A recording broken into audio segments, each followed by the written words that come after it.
to the stage. Please say hello to the gorgeous Charisma Carpenter. And please show your appreciation. Let's get rowdy here, Manchester, for James Marsters. Our resident rock star has arrived, Manchester.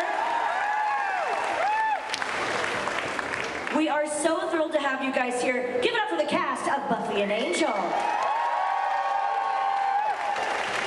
Well, we already have fans lined up to ask you questions, but just a question from me. How are you guys enjoying the time? Because you take so much time for your fans, and they're so excited that you're here in the UK.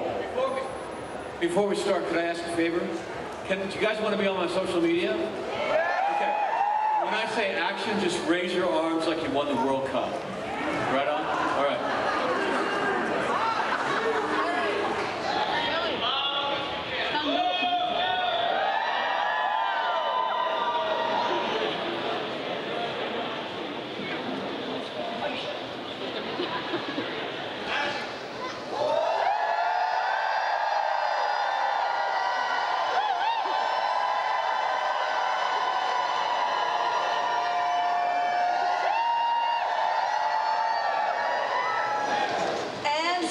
They're naturals, James, don't you think? Yes, they are. Well, just a few of your closest friends. You're going to end up on James's social media. Very exciting. Now, guys, I think we should get right to the questions. We have my friend Veronica here from Budapest. Hi, Veronica. Oh, via Liverpool, is that right?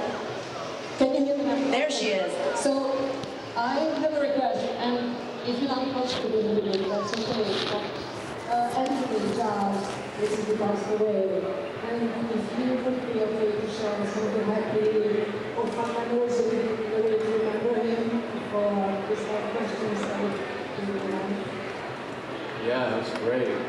I remember early in season 2, my accent wasn't that great, and in the script they had me say bullocks.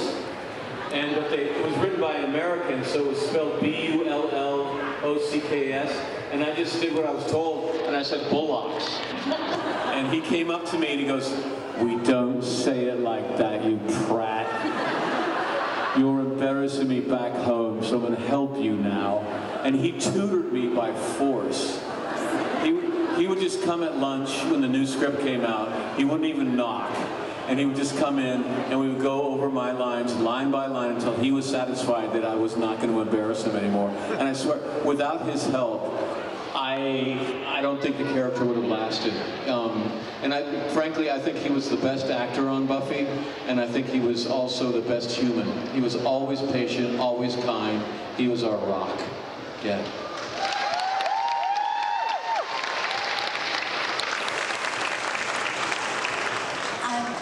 I didn't work with him that much, but I did get to meet him a handful of times at different conventions. And I remember having a really beautiful conversation with him. Him and his wife were both very, very big animal lovers. And I had a dog that was very tricky at the time. And he spent a lot of time talking to me about working on this dog's behavior, and he just was such a loving human, and I was always in awe of him, and in awe of his performance on Ted Lasso as well. He was just so brilliant on Ted Lasso, so just an amazing human.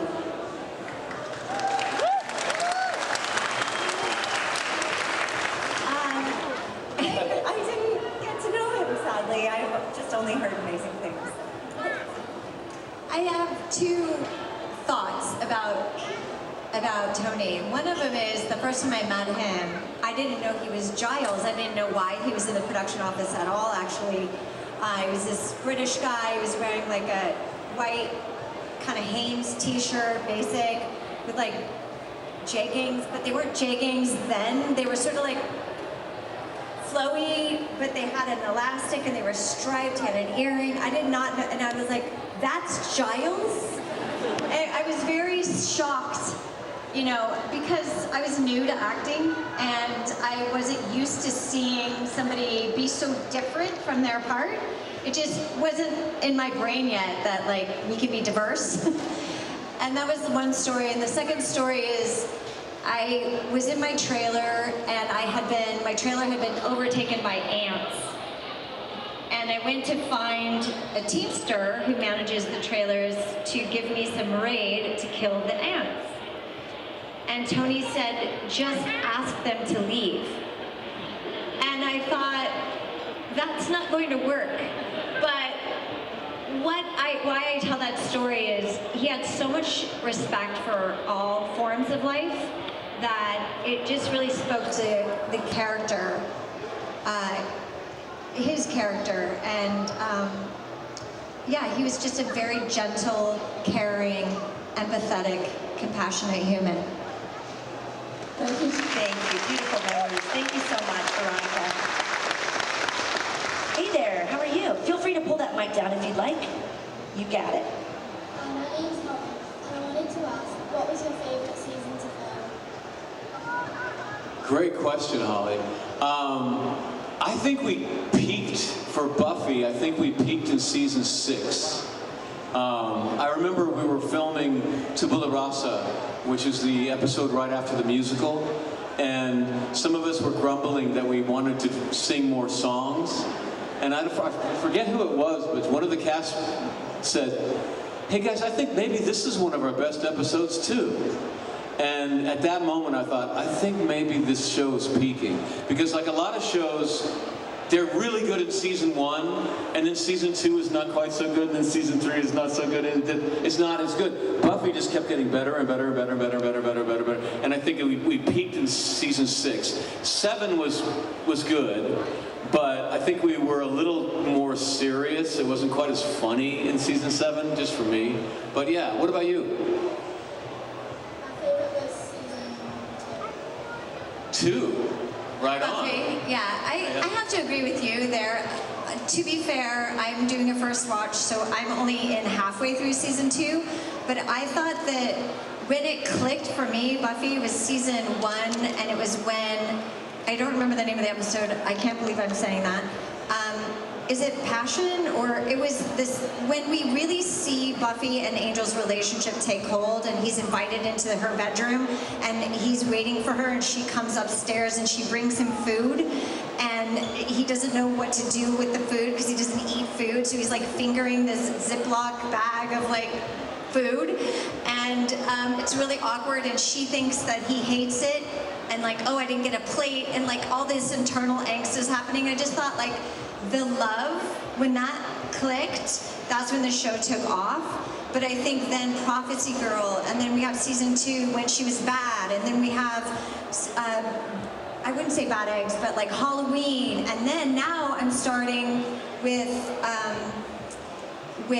Innocence and Passion and Phases. Like season 2 for me, so far, because I'm only halfway through, seems to, like, they're bangers, one after the next. It's really good.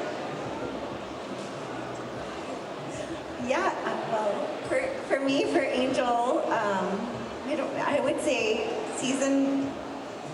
when I first came, season 2, or like what seasons? What are seasons? And probably season 5, because I got to, get to play another character, which was really fun. You were so good as Illyria. Oh my God, kick butt.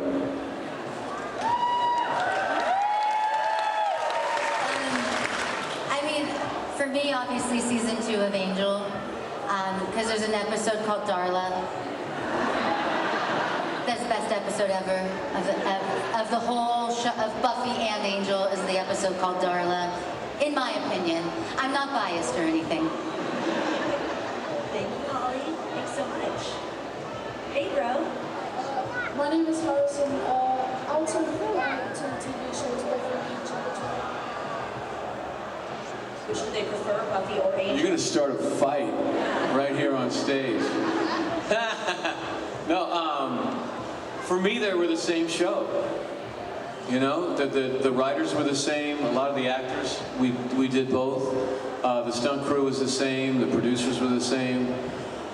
I think the only difference for me was that Buffy shot up to 20 hours a day, which is a long time for a day's work. And then, but Angel was 12, and I appreciated that. Yeah. By the time 5 came along, it was 12. We were out. You must have gotten a good deal.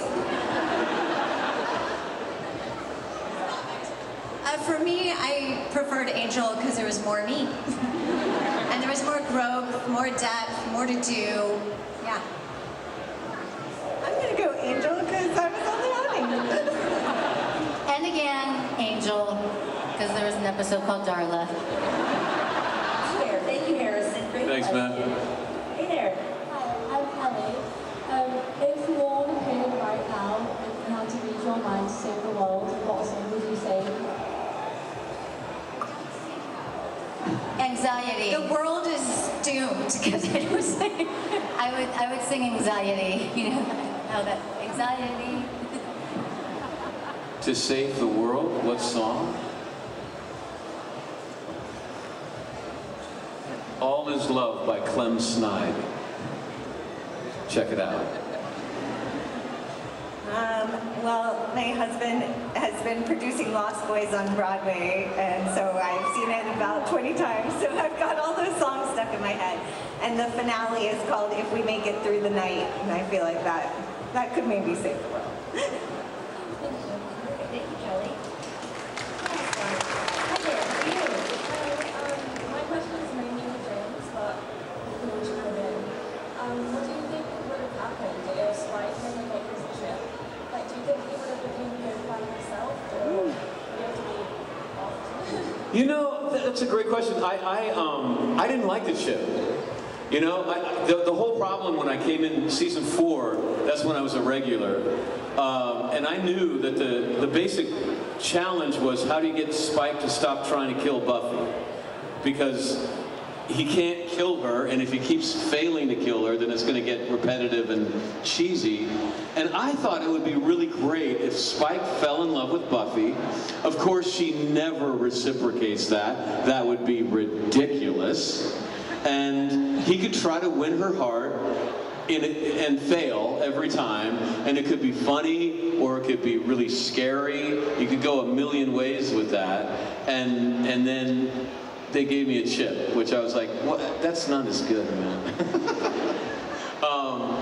But if he hadn't have gotten a chip, none of it would have happened. He wouldn't have been in control. Buffy would have just killed him. They'd just killed him up. And by the way, Sarah loved being Robot Buffy, by the way. I thought she would hate it, but she was totally into it. I was like, wow. Yeah. I'm a very big Spike and Buffy. Yeah. It was a great episode for me. Yeah. Thank you. Thank you. Hi, Jason from Scotland. Angel's one of my favourite shows of all time, so thank you for coming over to see us again. This is more of a 5th season Angel question, so it's more kind of Amy and James. I always liked the relationship between Fred and Spike and how they kind of respected each other, but Fred wouldn't suffer any of Spike's nonsense, but Spike respected her even more for that. But then Illyria comes along and everything changes, and I just kind of wondered, what do you think Illyria's attitude towards Spike was, and vice versa? And I think she wanted to keep him as her pet. Yeah, I think she thought he was kind of amusing and a little tool for her to play with. Yeah, and it was fun being her tool. Yeah. Yeah, I think that with Fred and Spike, you know, Spike is just the armor that William wears to protect himself from the world. And so I think that, you know, Fred made him feel comfortable. You know, he felt safe around her.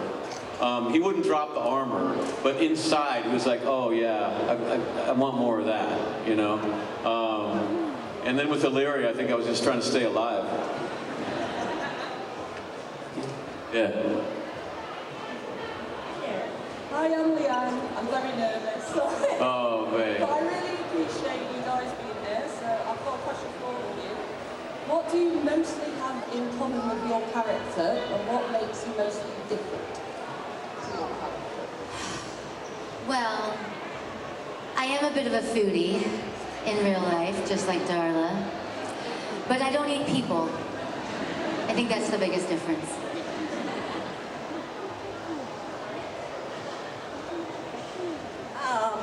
I mean, I'm probably a little more like Fred than Illyria. I'm pretty shy and less of a demon goddess. Less of a demon goddess. I think I'm a lot like Cordelia, or I feel Cordelia made me who I am. I used to be more reserved and quiet as well, and then I think Cordelia informed me at a critical time in my life, my formative years in my 20s, and taught me more about being authentic and real and saying the hard thing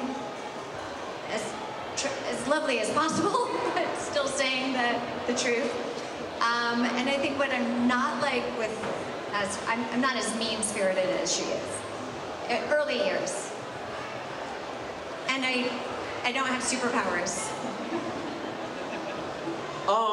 You know, I think that to play a character, they say that a dramatic character has 2 to 3 facets. Because if you have more than that, it gets muddy. But a human being, we have so many facets. In fact, we have almost unlimited facets. One of the great things about acting is I get to discover new facets to myself. So when I play a character that's seemingly different than me, what I'm really doing is just choosing 2 or 3 facets that are me and just plugging those into the character. And so you can play a large range of characters that way. So, you know, Spike is all the parts of me that I try not to inflict on the world. You know, the parts of me that got out more often when I was younger, and as I've gotten older, they're more secret. You know, but that part of me is not someone that's fun to be with. He's not funny. It's all my darkness, you know. But if you combine that part of me with the wonderful scripts of Buffy, that's where you get Spike. And William is me too, but I try not to show that. You know, I have my own armor, but he's there too. Yeah. Thank you very much. You're so inspirational. Thank you. How lovely.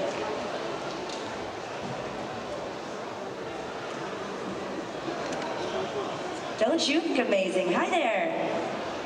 Hello, I have to pick this up. I'm a bit too tall for it, but I just want to say it's always nice to see you and just see the crowd of you on stage. It's always so lovely to see you get together. And a special happy birthday for Charisma. Speak to me. It was a couple of days ago or so, wasn't it, I think? My question is for all of you. We all know that David and Sarah play jokes on each other. They would eat like disgusting foods that tasted foul when they had kissing scenes and things like that. So wonder if you've pranked your co-stars or done any silly acts behind the scenes to wind them up and just fun stories, things like that. I'll start. You know, there's like a film, the gag reel it's called, and it's basically all of that stuff all together, and then they show it for the cast and the crew at the wrap party at the end of the season. And I was never in these movies. Never. And I finally went to the producer. I was like, "What that? You guys don't like me? Like, what's going on?" And they said, "Oh, we'll tell you why you're not in the gag reel, but you won't like it." I said, "Just tell me." And they said, "You're boring." So what? Yeah. And they said, "James, every time we say cut, you do exactly the same thing. You look down to make sure you're on your mark. You go to your chair and you study your lines." It's, you know, I mean, like, that's not gag reel stuff. You don't do that. But when we say action, it's like something, like we released a panther onto the set. So like don't change what you're doing, but you're not going to ever be in a gag reel. Sorry. Is it because you and Juliet rehearsed a lot before you shot? I don't know, man. I just had so much fun during the take. I don't know. I just didn't concentrate on anything but that. Yeah, that was where the fun was for me. You were too good. I don't understand why people would eat disgusting things before a love scene.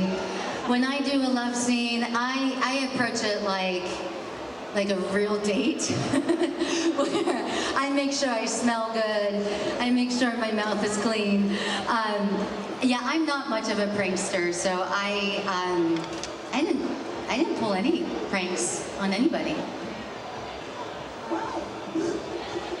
I don't think I was involved in any pranks either, but I definitely, we would get the giggles a bit, especially with Andy Hallett. I remember one day, it was a scene where he had to say the word gold mine, and something about the way he said it made me laugh so hard that eventually it was like I was like, just take me out of the scene, I can't stop laughing, and like the whole crew came over from the Buffy offices and was like, you have to stop laughing, and it just made me laugh more and more. So usually my bad thing was giggling or being clumsy. So I did the bad food thing. To be fair, it was with Xander, and it was early, and I think I had never really had an on-screen kiss before, so I was really rather nervous. And it was like my default, like we did it to each other, so we would have bagels, lox, and bagels with like red onion and capers. It was delicious, like an everything bagel with the garlic and all that.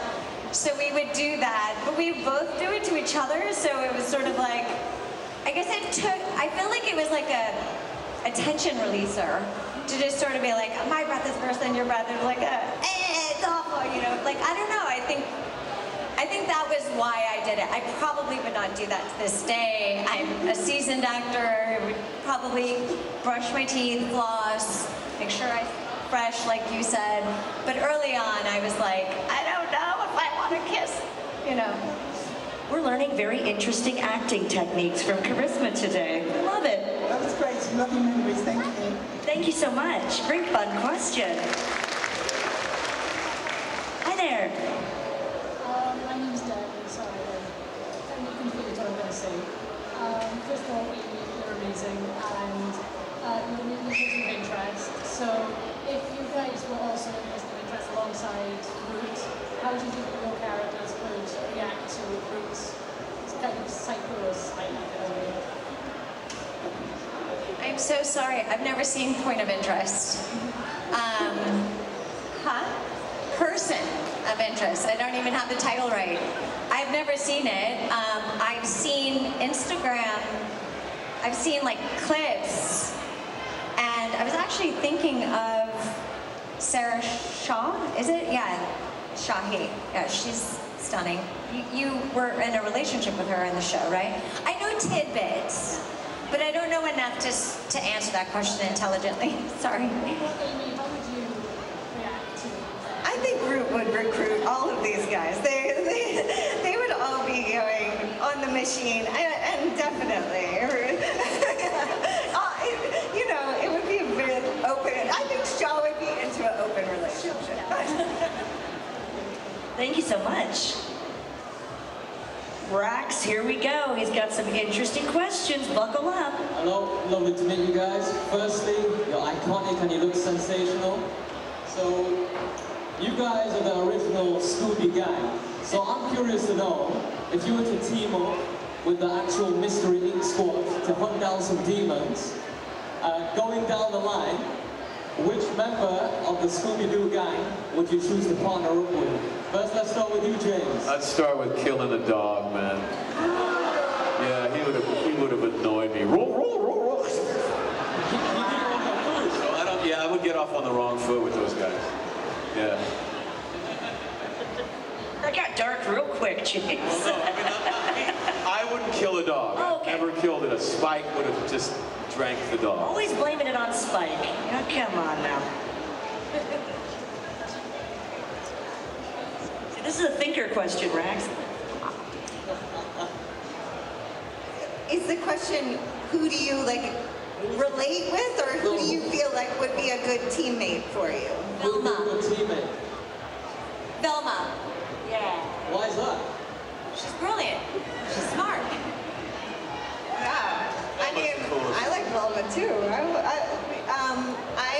We could go. I got to be the voice of Scooby's girlfriend, so so maybe I go with her. She sounded a lot like me. Not really. Maybe I did. I don't know. In real life? Are you talking about who our characters would team up with? Or who? Okay, so Rita. Darla would eat all of them. She would just eat all of them. But if it was me, I would obviously team up with Scooby. Because I'm a dog person. I think we'd eat all of your food though. That's okay, I have 3 dogs that already eat all of my food, so. Sorry, I have to go back.